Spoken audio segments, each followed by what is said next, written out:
What's good? We back. Another episode of the Man to Man podcast. Yes, obviously, you got me, AB, Antoine Bethea, along with my co-host, D Butt. Yes, sir. And this is another special episode, and for me, my guest, my brother, my agent for 14 years, been doing it, really big, and we kind of grown up together in this game, man. And Adisa Bakari, man, what's good? Everything, man. I appreciate you all having me on the show, man. Appreciate you joining, man. Nah, man. We're gonna jump right into it. It is we're gonna forget Darius too, because he was supposed to be in the family. I came man. three times, but I think I get that out the way. Oh man, you gonna jump it off like that? Yeah, we can do that. Man. That's definitely a conversation. That whole experience would have went totally different in today's day and age. So we're definitely getting to that. Yes, sir.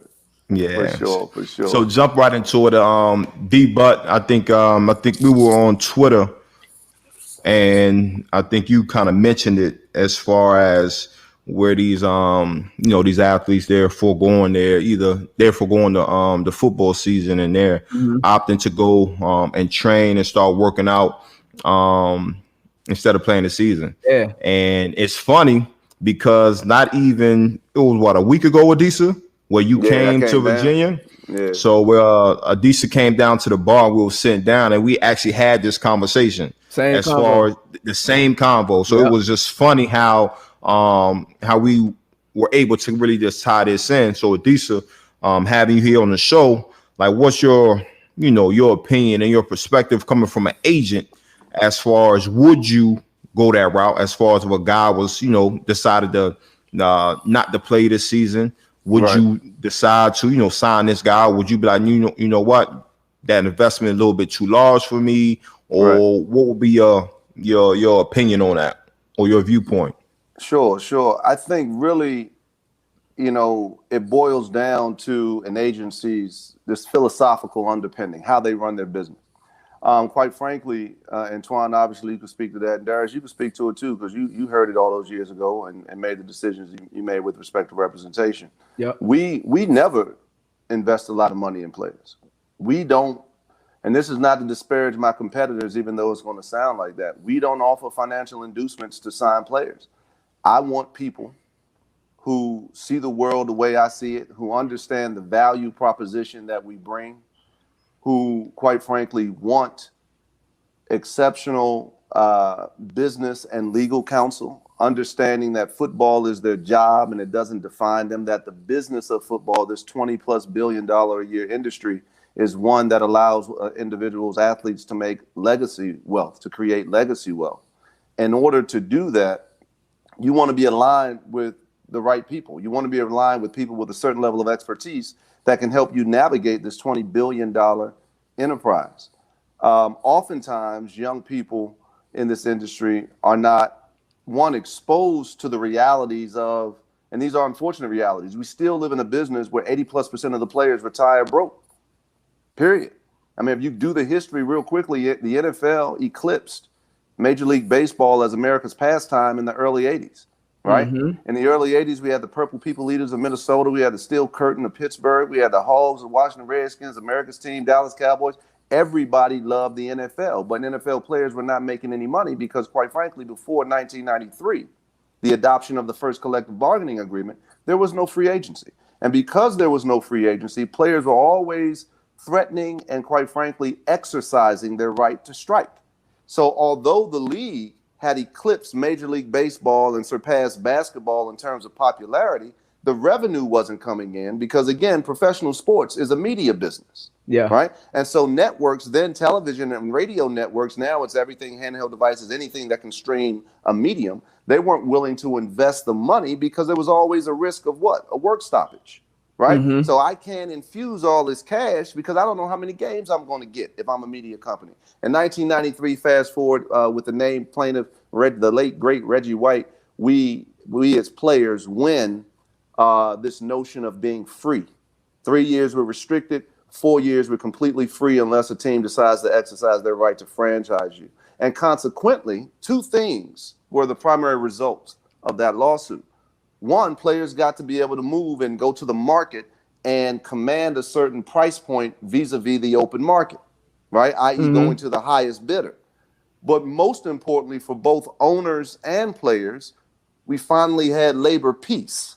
So now we could begin to monetize the popularity of the sport. Now the networks were saying, okay, I know I'm going to get then 14 games and eventually 16 regular season games, plus playoffs and the Super Bowl. So here's then hundreds of millions of dollars and now billions of dollars going into this golden goose, this ever popular sport. And so while the revenue of the NFL from 1993 today and revenue generated by the league and player salaries, literally, if we had a chart, it was going like this, and then after 93, it goes straight up, right?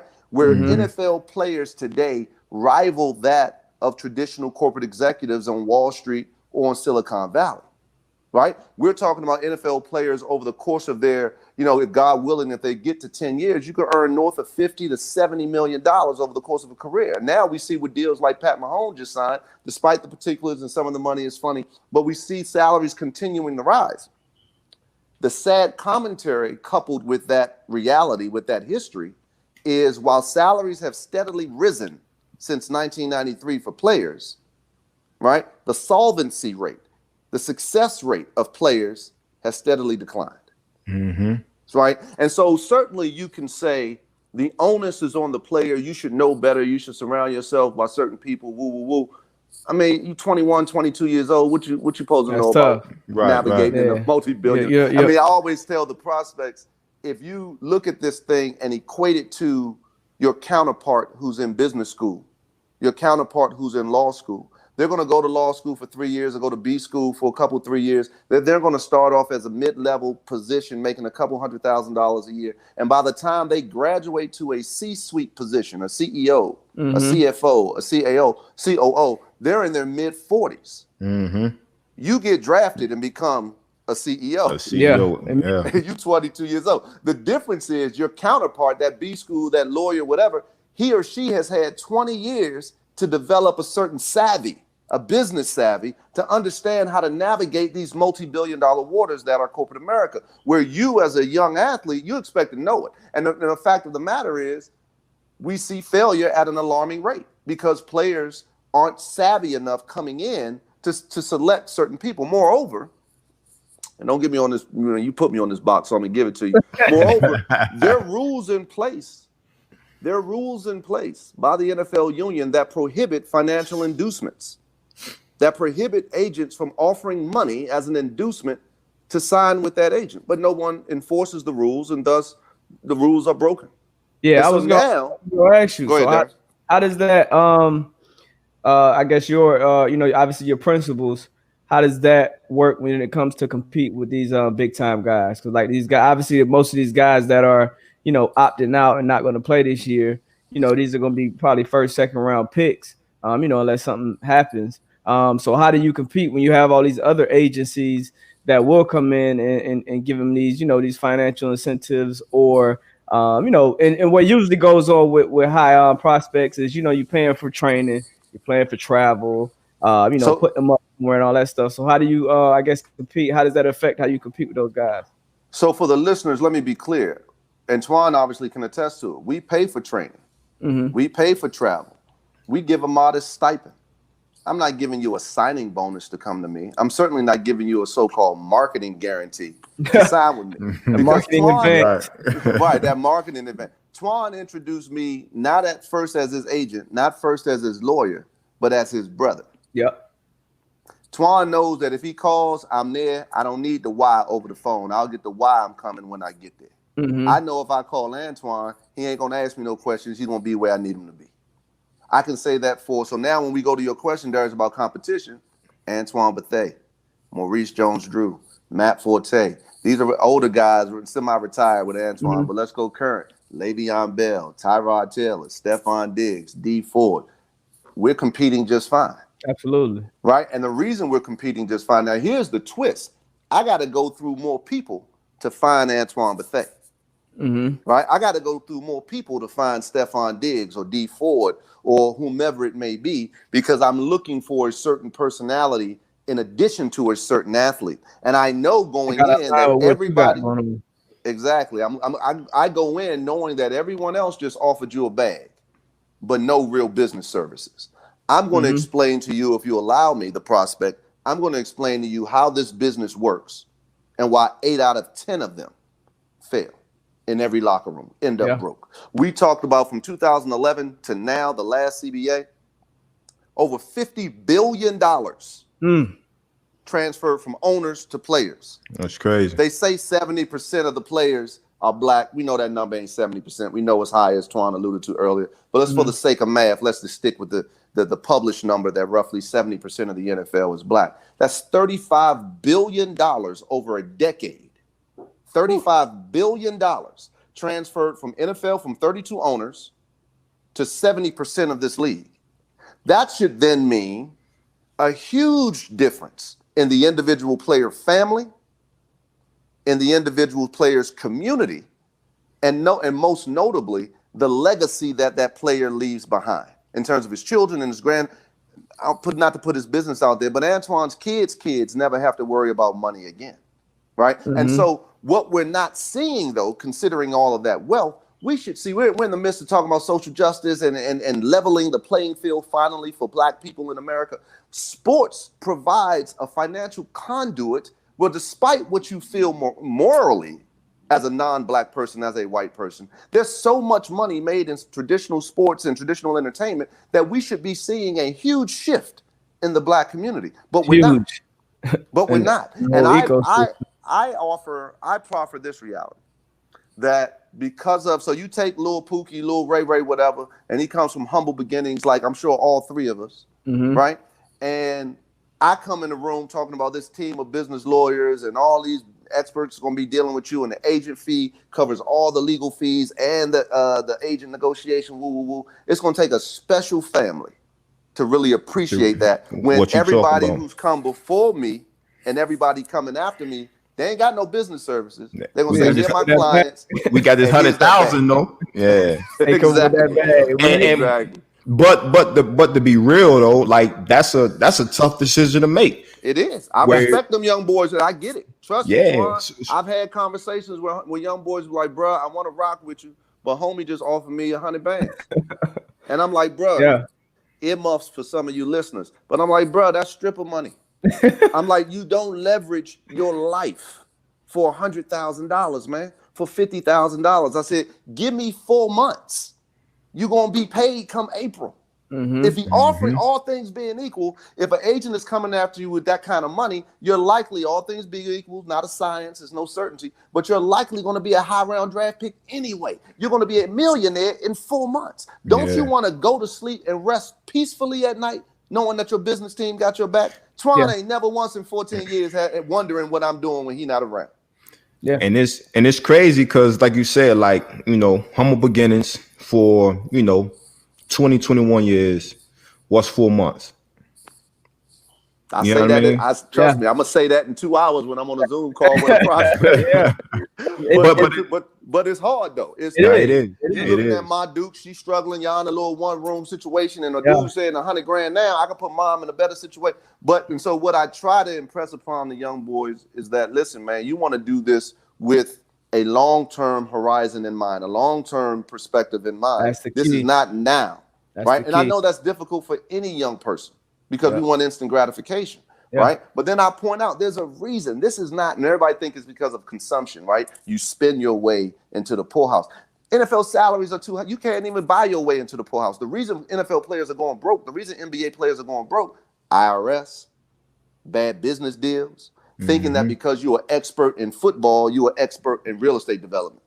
Because you grew up in an apartment, you now know what it's like to own apartments. Bro, you spent your 10,000 years developing an expertise playing football. That real estate developer spent the same amount of time studying real estate. Just like he or she can't watch a bunch of NFL Network and fall out of bed and be an NFL safety or Hall of Fame safety. You can't fall out of bed and buy a bunch of buildings because you got millions and expect to be successful.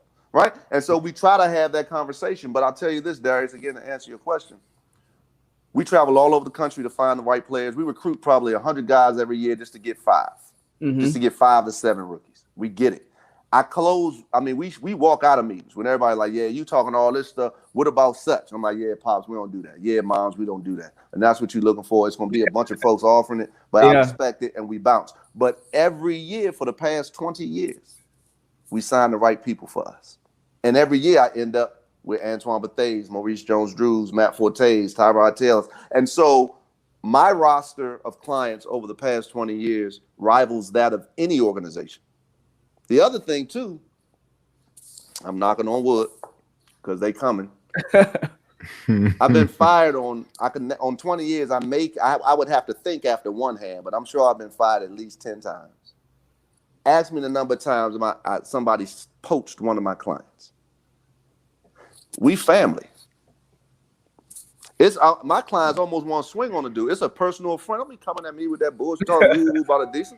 Yeah. You know, and that's because of everything we give them. They know who we are as people. I know, trust me. I see it at the combine. Everybody nervous about the run and woo woo woo. You trying to get some comfort from your agent, and them dudes sitting there with their corny ass agents looking to get away. Like, I don't really relate to this dude on any level. He just gave me a bag. That's why I'm here. Yeah. Moreover, we all know, without going into detail, shit gonna hit the fan. Some stuff gonna happen where you ain't gonna be able to call mom and dad or auntie or grandma right away. Yeah. Right. And most of these dudes trying to figure it out by themselves. Man, most of these dudes. Go ahead, Twan. I've had instances where, you know, like he just said, like it's been times where, I'm not calling mom and pops right now. Right. You know what I mean? I'm not gonna call big bro right now. You know what I'm saying? So the relationship is different. You know what I mean? The relationship is different, and that's something that was something that was very important to not only me, to my mom and my dad. When Adisa walked into the living room, was like, you know, I don't want this to be just a situation where you come into the living room, we talk about it. Okay, I don't hear from you, I don't see from you for another couple months. You know, it's been instances where I'm in the locker room and the young guys be like, man, I haven't talked to my agent or seen my agent since I signed. You know what I'm saying? Yeah. And if go ahead. I was about to say, I actually had an agent in my recruiting process tell me that, like I'm doing your deals. You know, I'm gonna get you the best money I get you, but you know, I'm not one of these cats. You know, I'm not about to be hanging out with you. I'm not gonna be answering the phone all times. And now he was an older dude who I respected, and I wanted him, and he was that kind of eliminated for me just because I didn't need, you know, anybody who was calling me every day on my line, but I definitely needed in an agent somebody who I felt like I could reach out to at any time for anything. And you know, he gonna help me take care of whatever needs to be taken care of. So that's definitely key for somebody looking for, you know, a good agent. Yeah, and then like you said, it's a long haul too. You know what I'm saying? Like if basically we in business together. You know what I'm saying? Because at the end of the day, in the NFL, you're a business of yourself. You know what I'm saying? Right. Your brand is a name on the back of your jersey. So at the end of the day, we in business together. And I want this to be a long-term business relationship. So even when I'm done playing ball, sure, we should still have that relationship. You know what I mean? If it's 10 plus years in the league that, you know, we've been doing business together, you've been doing business for me, we've been rocking. Sure, when I'm done playing, it shouldn't be the world, man. I appreciate what you did for me, man. Right. Sayonara, I want to gain a friend. I want to gain somebody that I can really call, I can lean on. Obviously now, you know, as he's preaching now, you know what I'm saying? I get these sermons all the time. You know what I mean? I get these sermons all the time, but it's something that I appreciate. You know what I mean? It's something that I appreciate and that I feel as though that everybody needs. You know what I mean? And Twan's, I mean, look, I'm speaking for him, but the same would apply for guys that have retired like Matt Forte or Maurice Jones-Drew or whomever. They're smart dudes, right? One, we help them to become savvy business people, to understand different business spaces that they want to enter into. Twan knows that if he called me, he going to get a little bit of a lecture for some new shit, right? New things. I'm going to talk to him about these things to consider. Now, when he was 21, 22, you know, a lot of those issues were big issues because he's hearing them for the first time. Mm-hmm. And so I'm holding his hand every step of the way. Now, Twan brings me in to close a deal. Hey, take a look over this business lease. I already negotiated the terms, or we got a couple things that stick, or I'm about to sign this deal. But Twan don't make a move business-wise without hollering at him. Maurice Drew don't make a move business-wise. And these are now, they're in their 30s. They don't need their hands held anymore from a corporate standpoint. They can walk into any boardroom in America and command a level of attention always been able to walk on any street corner in America and command the same attention. But now that conversation is multifaceted. Now they can handle themselves on the block, but also handle themselves on Wall Street. But they're savvy enough to know that I got a team of business lawyers at my beck and call.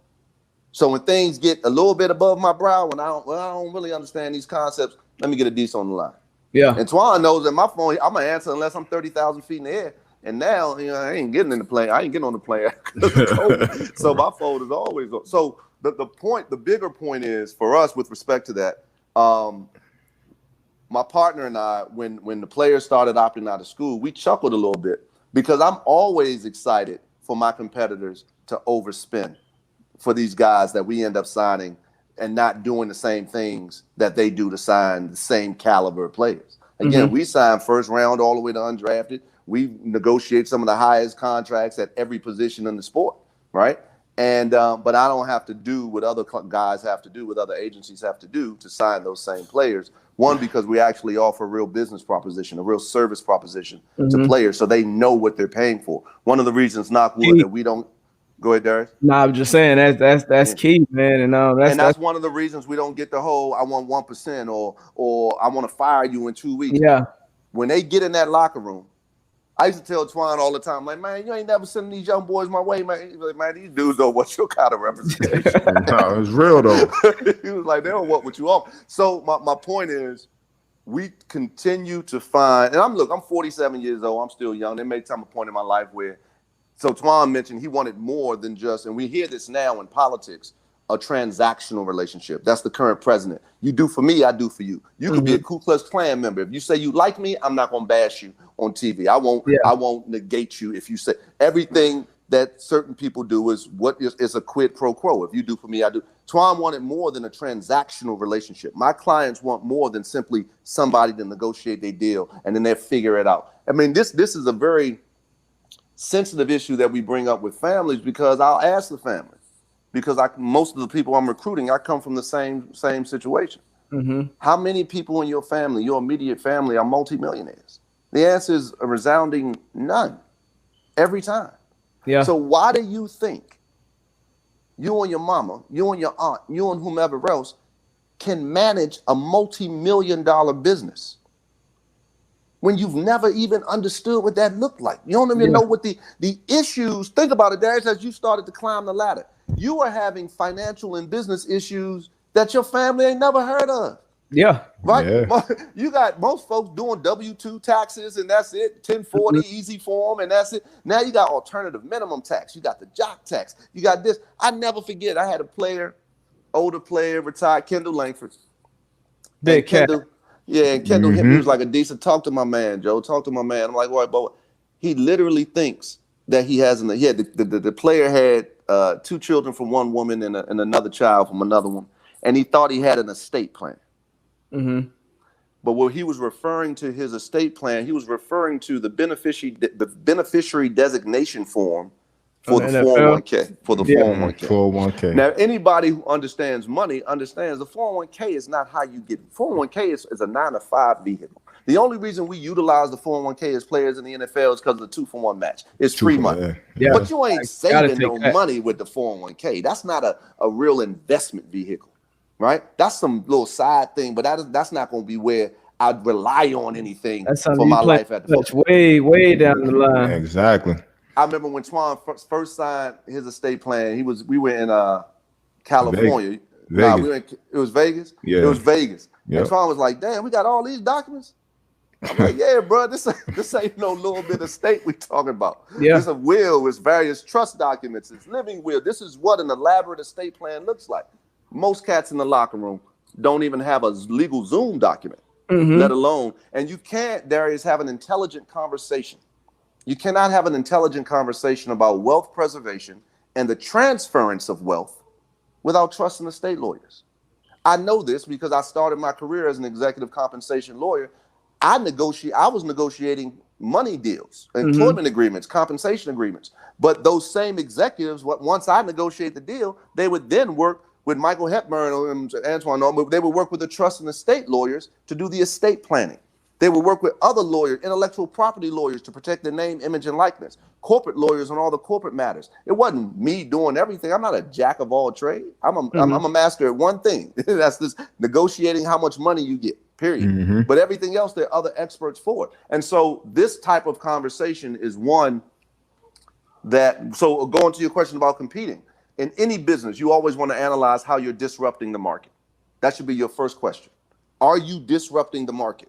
If you are doing the same thing everyone else is doing, then you got to come with that bag. That's why you got to come with that bag of cash, because there's nothing to distinguish you from anyone else. How is your coffee different? How is your widget different? How is whatever it is? So we come in with traditional legal and business representation that's afforded to traditional high net worth people. The conversation that I have with prospective athletes is a normal conversation for people not in sports, for traditional business executives. Yeah, like you said, those people, they don't live the whole life. They don't develop that savviness over, 10, 15 years. Exactly. And obviously, a lot of those are coming from different backgrounds as well. Yeah. That's true. They come alone. Many of them come from money. They come from wealth. So they know what it is. I'm not getting married without a prenup. A prenup ain't no bad document. It's just understanding that if the marriage dissolves, I'm not gonna let a judge just say half, because divorce court is property court. The judge don't care who cheated on who or who hit who. That ain't nothing. That's y'all deal with that on some counseling shit. I gotta divide up these assets, and if there's no prenup, the judge is saying half. Right. Period. And so once I'm in the room, despite the number of people who've been in there before me or after me, we won't always sign, obviously, everybody, but we're always in finals, because my proposition of services that we're offering is unlike my competitors. Everybody else sounds exactly the same. Here's my client roster. I'm the best negotiator, and here's his bag of cash. And then it becomes a negotiation on how much cash you get. So to the question, we were talking to a bunch of dudes, some of whom have decided to opt out this year, and they all come back. Hey, we want to sign. And in the beginning, they like, we like this. We want this traditional business rep. Woo woo. And then now they like, but so-and-so said he's going to give me X. And I'm like, well, if that's, again, Brian, if that's what you're looking for, that's not us. And I respect you. I'm going to see you. I'm going to grip you up. I'm going to love on you. But that's not what we do. Yeah. Here's the other thing. I come from the streets. Twan come from the streets. We all come from, most of these guys we talking to you may not be business savvy at 22, 21 years old, but you hella street smart. Yeah. And you know a hustle every day before it even starts. And when you signing that paper for that bag, you hustling dude and dude hustling you. Yeah. Right? So you sleeping with one eye open and he's sleeping with one eye open. You worrying about, and the next man, if I buy you on the front end, I got to buy you to keep you. When the second contract come around. I don't have those worries with my clients. I don't have those words with. So we signed the right kind of thing. Yeah, I mean that's key. Like you, especially for your business model, is not just transaction, not just trying to get the biggest guys, biggest names, and keep that machine pump. You're doing it for the right reason with the right people. And on the other side of that, for the prospects and the players, especially if you don't have good people around you, you want that quick lick. And honestly, the kind of thing that's not spoken on a lot is easier for, a white dude or a Jewish dude to get over on the black, because, black man handing you a bag of money. Oh, you might be thinking blah, blah. White dude handing you just kind of conditioned growing up. It's legit. Yeah, this might be legit. Like, it's good. Like, let me sign that document. Yeah, whatever. I'm sure you got my best interest at heart. Right. You ain't always, black and white. You got bad black agents, bad white agents, Jewish. Right. I know it's definitely that's something to it as well. So that'll kind of transition me to my next question for you. No, that's a real topic. Yeah. I got plenty of stories on that. Trust me, because I was in it. I actually had a Jewish agent. Hold on, I gotta tell you this story. Go ahead. I had a Jewish agent tell me, because in my final, I think 4, it was 2 black agents, 2 Jewish agents. And for those of you who don't know, majority of the black players in the league are represented by Jewish agents. I know it's trending the other way now, but when I came in the league 2009, that was just how it was. My cousin, I ended up signing the same agent my cousin had. But anyway, I told the guy, because he wouldn't know, who else are you talking to? And I used to tell him, like, I'm meeting that guy and this guy and that guy. So he basically told me, all right, if you don't sign with me, don't sign him. Make sure you sign with the other Jewish dude, basically. So I'm like, they look after. Wow. They look after. I said, yo, y'all really on one out here. I told my mom that. She's like, oh, they bold. Yeah, I mean, we the only community that understand that this is a race for resources, and it's a race among groups of people. Mm-hmm. We don't get that yet. Look, slavery was real. Slavery wasn't an after-school Disney special that lasted 2 hours and had a sequel the next day. Slavery lasted a couple 300 years, and slavery wasn't just about servitude. It's one thing. I mean, yes, the essence of slavery was servitude, but in order to keep you enslaved and not have to watch you constantly, I had to instill a philosophy in you. I had to make you think, one, that you were inferior. In fact, that God ordained you to be in this subservient position, right? And that there was some defect about you that resulted in you being a slave. And so this context, or this concept of a slave mentality is not some, everybody, no, it's real. Black folks aren't used to seeing successful Black people, right? Period. Twan always tell the story. He got his first exotic car. He literally is getting it off the truck with his dad. He drove 5 feet and the cops pull him over. The cops pulling him over because he ain't supposed to be in that kind of car. Yeah. Period. And so not only did slavery instill a notion of racial inferiority into Black people, it instilled a notion of racial superiority in white people, where white people think that they are naturally superior. And I'm talking about good and bad white people. This is ingrained. When we talk about systemic racism, institutionalized racism, that's what we're talking about. It's embedded in every fabric of our society, right? Even in the things that we learn. I mean, think about it. You're in grade school, you're learning about an isosceles triangle, Pythagorean theorem. Isosceles never created no triangle. Pythagoras never had a theorem. These are theorems used to design the pyramids of ancient Egypt. Yeah. But everything's been whitewashed, right? We learned about a little bit about ourselves. Rosa Parks not getting out the bus. Martin Luther King, I Have a Dream in February, and that's it. Then everything else George Washington Carver. That's right. Everything else, Roman numerals, Pythagoras, or something. Yeah. So you grow up as a kid. You go to church on Sundays, and you see on the back wall all these pictures of people who are supposed to be God and God-like. None of them look like you. Mm-hmm. What does that do to the psyche of that young child? So these things are very real. And so then, we go in the living room. It's funny, people saying this is not to juxtapose the two things because one is ultra serious and one is just a little anecdote, little joke. But my partner and I will have to decide whether or not to wear tie or cufflinks. Is that too much for this family? Is da-da-da-da. And then we literally got to have a negotiation with ourselves about what's proper attire so this family can take us seriously. I've been in meetings where we were the first hour of the meeting and I've been asked 4 times if I'm, quote, really a lawyer. They ain't heard nothing. I've been talking about a bunch of it. So hold on. So you went to law school? I'm like, yes, Miss Jones. I went to da-da-da-da. And they can't get around their head that this dude, yada-da. And then I'll leave the meeting and Joe Blow agent coming up behind me looking like he just was cutting his grass, some dirty khakis and a ruffled sweater. And I'm like, God damn. And so, but he walks in with a presumption of intelligence. He walks in with, quite frankly, a presumption of access and wealth. Yeah. Where oftentimes that joker can't hold, literally, he does not have the business experience even close. When I was at a big law firm, most of the folks I was competing with couldn't work in the mail room at the law firms where I worked, where I was partner. Mm-hmm. But they come in with a presumption, a benefit of the doubt that I'm constantly fighting to earn over the course of the recruitment process. But we don't begrudge it. I'm a student of history, as you can tell by the stuff behind me. My history is real. Our history is real. I understand how we think as a community and why we think the way we think as a community, and we go in ready for that. The notion that I got to get a Jewish dude, somehow they count better, or they ISIS, it's a product of our slave legacy in this country and our history in this country. I hope it's trending in a different direction. Certainly it is with respect to this generation being willing to speak out against police brutality, but hopefully those conversations extend beyond law enforcement. And understand that we need to be correct. We are the only group of people where the money in our community leaves the moment we get it. No other group of people. Yeah, to me, we always talk about it. For me, it always goes back to the economics.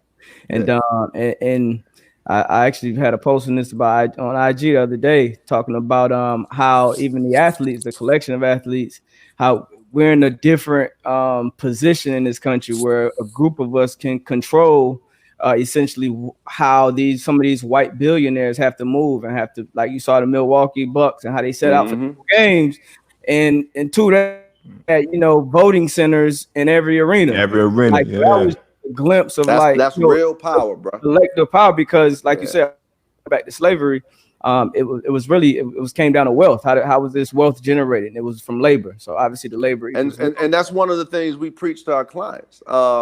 Understand your value. Yeah, I can tell stories when Antoine's second deal, we were going into the lockout, right? And one of the things, NFL owners like to do is to, divide and conquer. Is an old rule. It's an old strategy because it works.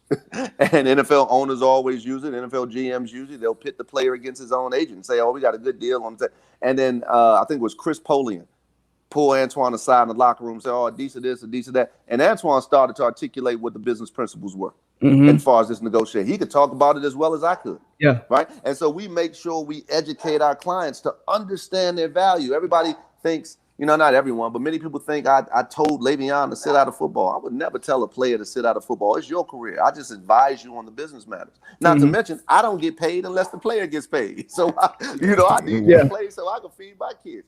But part of my job in representing Le'Veon was to explain how NFL contracts work globally and how they work with the Green Bay Packers and then the Pittsburgh Steelers.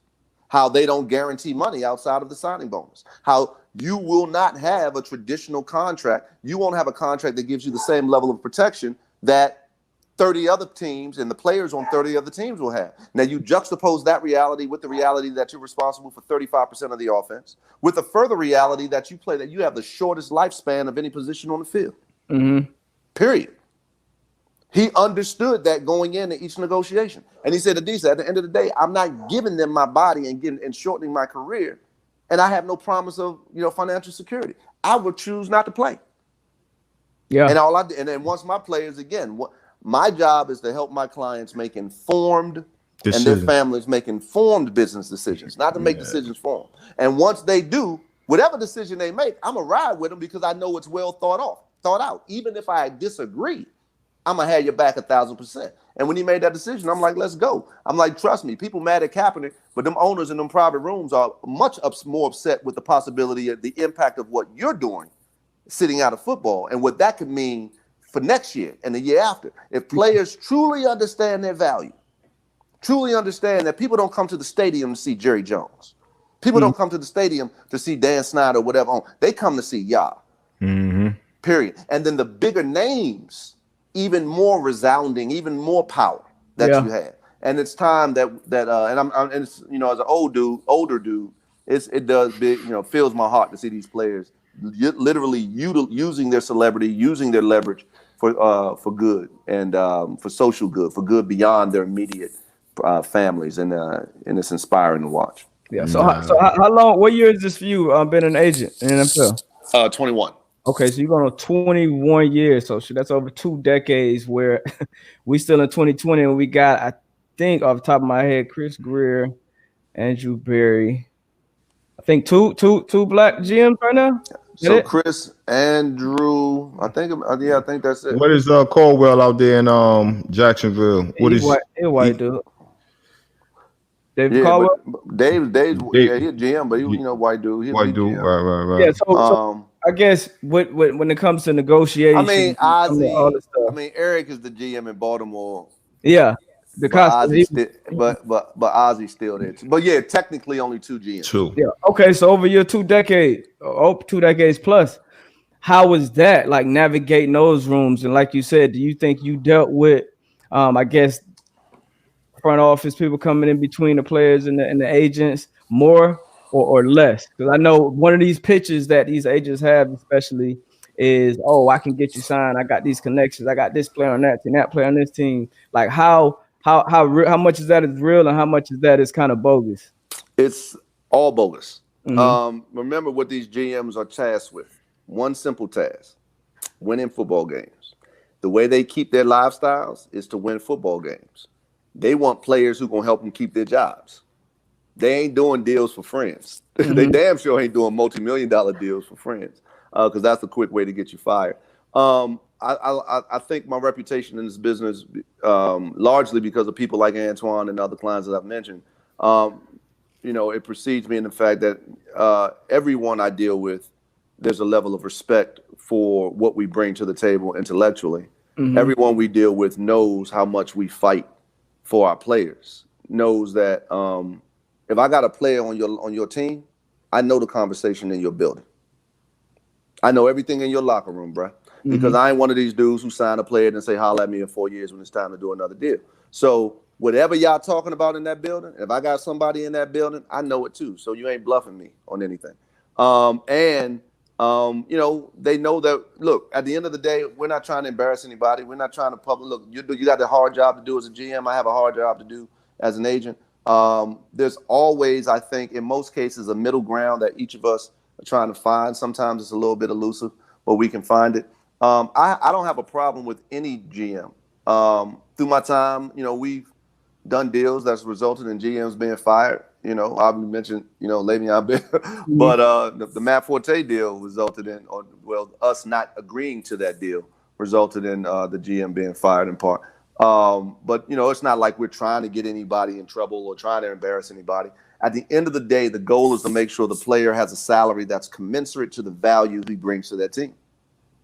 So when conversations go left, I say a couple things. One, all we're trying to do is match value to contribution, period.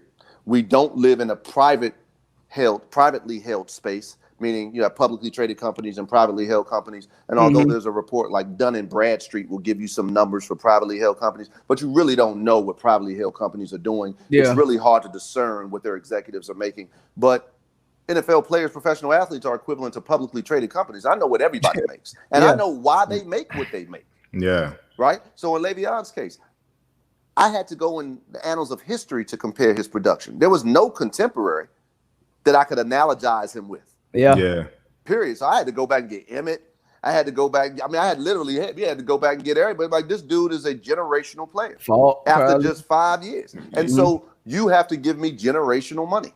You have to give me a guarantee that's a watershed kind of deal, and so forth and so on. So for us, it's not about antics. It's just about the math. If my dude produces at a certain level, his money should be a certain level. Yeah, absolutely. So, that's easy though. Like that. Yeah, and then the other thing we got, the other line we tell folks is like, bro, I'm a real candid person, sometimes to a fault, and what you see is what you get with me all the time. And I'm never going to lie to you. I'm certainly not going to lie to you about things that are easily verifiable. Because in this business, in life, all you have is your word. But in this business, we negotiate everything orally, and then paper comes after. Yeah. And so as soon as your word is compromised with me, you dead. I'm never doing business with you. Right? And as long as I'm signing the Antoine Betheas of the world, you're going to have to see me. Yeah. In the draft or in free agency. So you're going to at least have to pretend that you like me, pretend that you respect me. Right? Right. And so I remind, especially young GMs, I remind them that there are only two groups of people in this business with job stability: the media and agents. I'm always have clients to the extent I can convince them to trust me with their careers. I don't get cut necessarily, right? The media is all, as long as they can sensationalize enough story to get people clicking on shit, they're going to always. Players, temporary lifespan. GMs, glorified interns.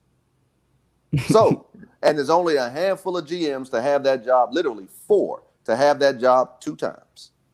Wow. So we could be straight, be 100 with each other and try to find that middle ground, because there most likely is a middle ground, or you could try to bullshit me and you see how that dog hunt. And mostly it don't. And so I don't use tactics, try to use the media to embarrass.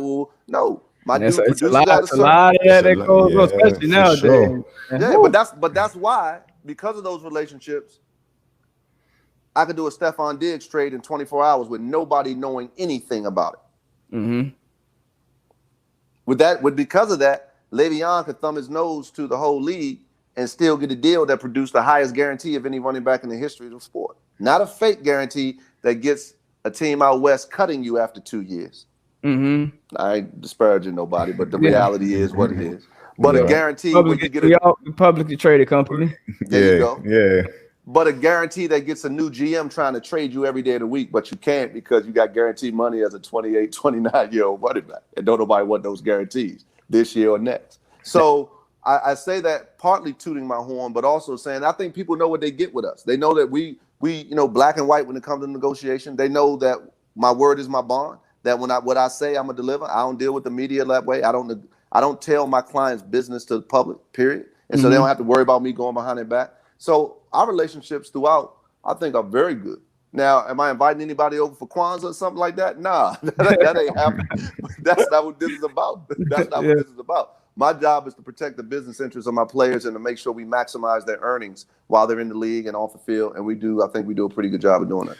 So let's talk about these like prospects, right? So again, you say you go out, you recruit, say 100 prospects a year, you might end up with 5, right? So with some of the say upcoming seniors, juniors who might be declaring for the draft, with some of their seasons in limbo, like how does that affect your whole process as far as like, okay, this guy, he was on my board, I like his style of game. Their conference decide not to play this year. Like, how does that affect your decision? Does it change? Does it be the change? Or is it something like, okay, well, I like what I seen, I'm going to go pursue him, or what? For the most part, we start from the backdrop that we all are looking into this big question mark, man. We don't even know if it's going to be an April draft, right? You can't, if teams are going to, so right now we got what? The 12, the SEC, and the ACC playing, right? As of today. And some smaller conference schools. But of the 5 powerhouse conferences, that's where the 80%, 90% of the drafts coming from those conferences. Yep. Right? The Big Ten produces a lot of NFL talent. I think they're not playing. Possibly playing too. Huh? Just saw something today that said they may be possibly playing starting in October or November. I gotta get confirmation, but I saw that today. And that's the point. One, there's a conversation going that people don't think any ball is going to be played at the collegiate level. Right, because even like Alabama, I mean, you got 2,000 kids got the COVID and all this. COVID, right? We don't know how much it's going to play. So if conferences are canceling and trying to play in the spring, how do you host a February combine?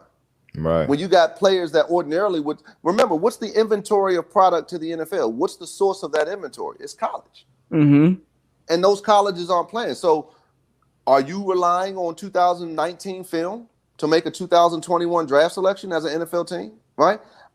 So part of the question, Antoine, is we're trying to put together a draft class. Every agent is not fully understanding if it's going to be a combine in February, a draft in April, right? Yeah. The real trick is crazy. So the real trick for those agents who decide they're going to, pay whatever they have to pay to sign players today who've opted out. It's funny because you're taking that young man and sending him to South Florida or Cali or wherever, and all you did was give him a vacation because ain't nobody training for the combine right now. First of all, it'd be counterintuitive to start training for the combine right now. You will burn out. Yeah, you will burn out. So the number of kids who will go to South Beach will hurt a 40-plus-year-old man, right? After 3 days.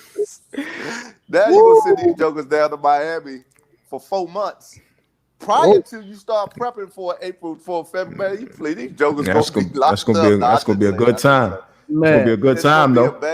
It's going to be a good time, but ain't nobody doing no crunches and no push-ups and nobody down. So I think much of it is a setup for the player while they looking at, I'm going to get this extended vacation. I'm going to get the floss a little bit because everybody want to put the little fancy tennis shoes on Instagram now and pretend that they're an NFL player before they become one. Out of that. And agents facilitate that. So they quick to put the little, designer shades or designer tennis shoes or the designer skinny jeans. Everybody want to post. Like, look at me now because I got some little tennis shoe money or whatever. That could be a setup for the player and actually work to the player's disadvantage because when you finish your college season, your career, and it's late December or January, you like this. You know what's in front of you. Yeah, tunnel vision. Right? You got 5 weeks to get ready for the combine. So I don't constantly have to be saying, hey, man, we got to stay focused. We got to stay focused. Woo, stay away from the beach. Woo. And all our guys train in South Florida. Right. Yeah. And so we don't have to look. We know that Pete Bomarito is going to have them sleep by 6, 7 o'clock because they're going to be wore out. Right. But now if you're down there in September. So I think for us, Twan, we're recruiting like we normally recruit. We're going to sign the people that we normally sign. We're going to prepare them like we normally prepare them by sending them to the training facility that makes sense for them, housing them, transportation, all that other stuff. I don't envision much of how we do business changing at all because of this. I think the thing that's going to cause us to kind of step back a little bit is just understanding the landscape come 21. If COVID is still raging and then we have a bunch of football that was not played, I mean, you got talks now that they might have 2 Senior Bowls, 2 weeks of the Senior Bowl in Mobile. Wow. Right? A Senior Bowl for guys who didn't play. And then a Senior Bowl for guys who did play. So it's all this stuff going on. We know that'd be bad. I wouldn't even want to go to that. Exactly. But if you didn't play in the game and these games can possibly remind people, remember, you'd be itching for that. Yeah, but you ain't played in 4 months. This dude done played 8 games. Like, the week 9 and week 1. But that's why they're talking about having a game for players who actually just got finished playing, so their instincts and reflexes are all still firing, and then a game for folks who didn't play. Oh, okay. Yeah, have an A game and two separate games. 2 separate games. And you might have to get off that old film, man. Yeah, exactly. And that's what I for sure. Yeah, you bank on that. Some players, Twan, you gonna get these numbers. Some players, I'm like, bro, you don't need to play no more. Mm-hmm. Seriously, you don't need to play. And I get it. You may not be considered a da-da-da, but we may be talking to a guy who, no matter what you do this year, the third round is gonna be yourself. Right. It's not gonna help. It's not gonna help or hurt. You feel me? And so let's just do what we do and see where we end up. I think we lost Darius. I did. I'm still not here. His camera be dying every 45 minutes. That's that Target camp now. But so for us, I think our business stays the same. I think the thing that we're studying, constantly studying and are leery about is what the landscape will be. Just the NFL pre-draft landscape, and if there are any, if that changes our advice, our counsel with respect to the clients that we sign. Nah, man, that's good stuff. Well, sure, man. You got anything else, D-Buck?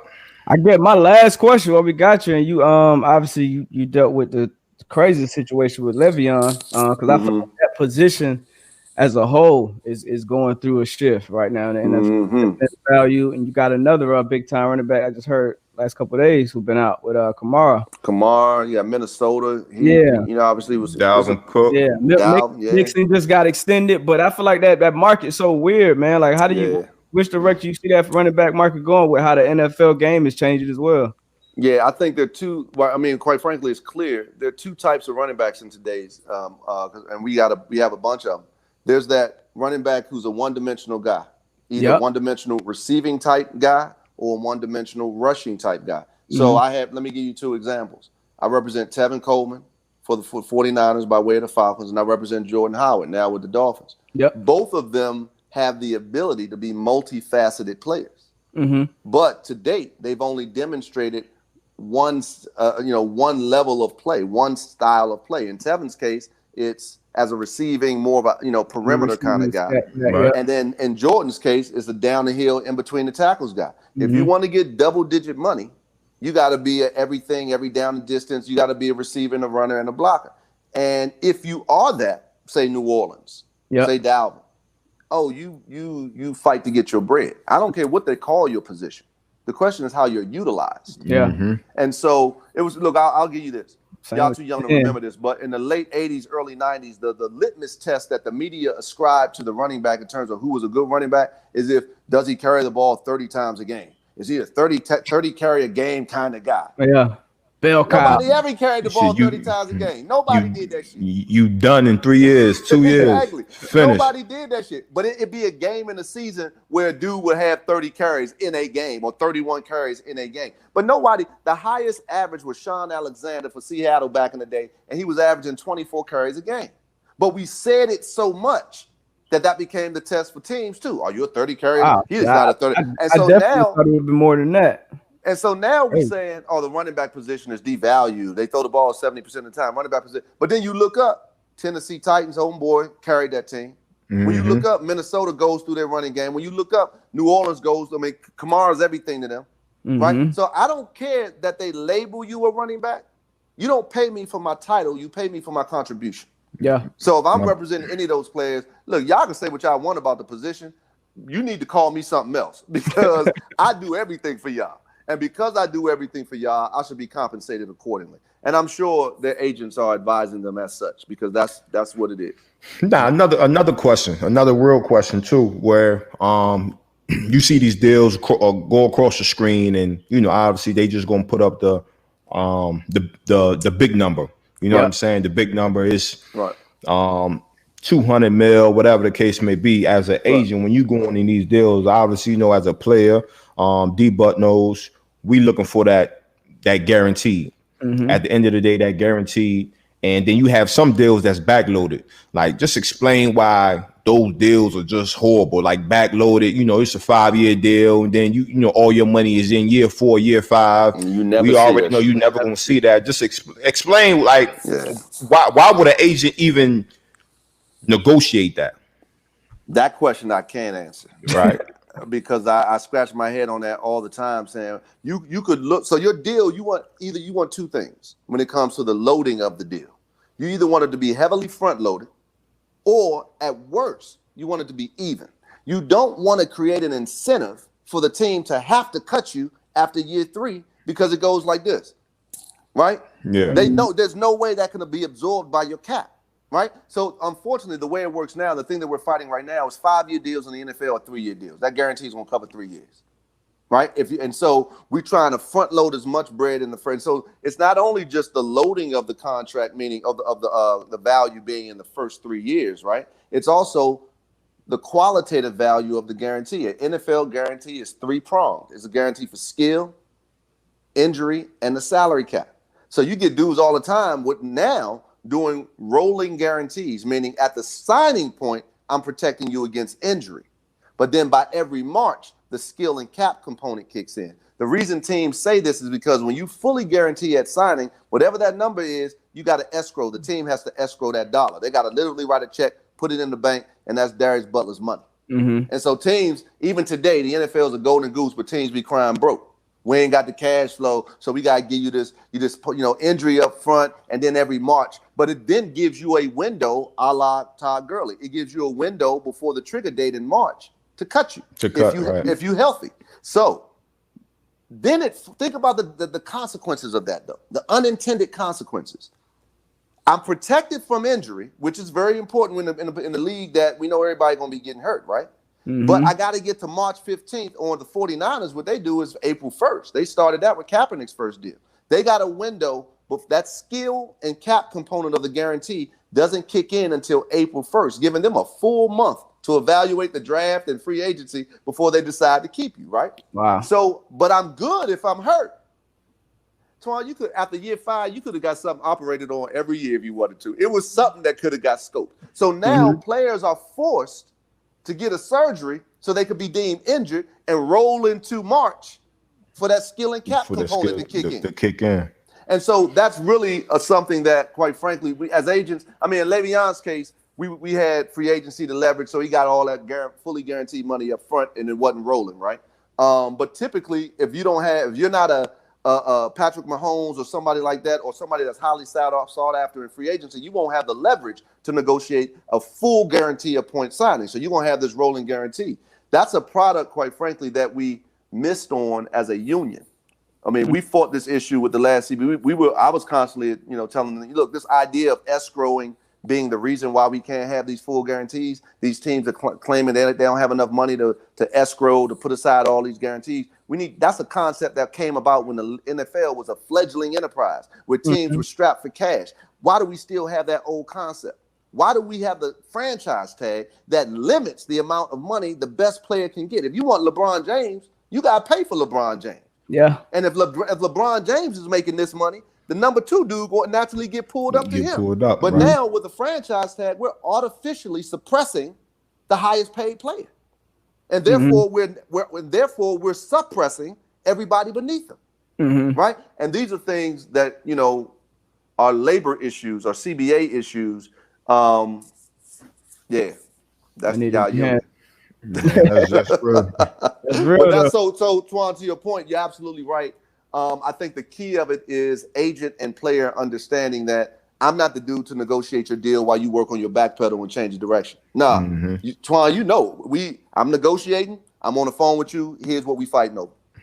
Right? Because of Twan's proximity, oftentimes, I remember the second deal, he'd be over at the office. Yeah. I'd be hanging out. Hell, in the second deal, we at the gym together when they finally agreed our terms. We working out. And they're like, I look at him like, you want to do this? He's like, yeah, let's go do it. Then we just run across the street back to the office to do the deal. Yeah. So if the agent is communicating with the player about how this business works, how this contract works, we'll see more players taking hard stands to demand their real value. But as long as there's this transactional relationship between agent and player, I bought you, let me do my job, you do your job, woo, and the agent is really focused on. So one of the things, and I'm not disparaging anybody, Tom, but to your point, if you run your business like a used car salesman, if you run your business like a volume-based business and you just want new client, you don't really give a shit about them last 2 years. That's backloaded. Yeah. You're going to collect your fee on the front, and by the time you get to that fourth year, you're going to have a new class of clients anyway, and you're going to keep do. And the only one that gets paid or that gets hurt is the player, and especially if that player doesn't understand how these contracts work. It's imperative that players pick agents who are, in fact, going to educate them on the business of this thing. Along the process, yeah. Yeah. Can't believe we've been on this thing an hour, man. You know, we can talk about these things all day. Nah, for sure. Yeah. Nah. Definitely. Hey, Twan, real quick, man. I was thinking about you and Sam yesterday. Josie and I was sitting up and talking about Chadwick and his passing. And we went to see the Black Panther together. The Black Panther together in New Orleans. JD, Justin Durant's wedding. Yeah. Damn, man. R.I.P., man. It's a legend right there. That's crazy. Crazy. Yeah, it is. But I appreciate you brothers having me on, man. Definitely proud of both of you. I listen to the podcast frequently. You guys continue to have these real conversations, man, and this bring truth to power. And this is what your generation has been doing, and we need much more of that too. Appreciate you, man. As always, man. Appreciate you. All right, now holla at me. Y'all be good. Yep. All right, bro. And there it is, another episode of the Man to Man podcast. You definitely got a different perspective from an agent's view. Again, Adisa Bakari, man, he's been representing me for 14 years. Tried to get D-Butt, but D-Butt was like, nah, I'm gonna go elsewhere. They threw that bag at me. but some real conversations. That again, as we always say, you can get the real on here on the Man to Man pod. Either which way, you're not gonna be able to run away from the real, and that's what we're gonna give you. So until next time, I may be obviously my man, my brother, co-host D-Butt, and we'll catch you.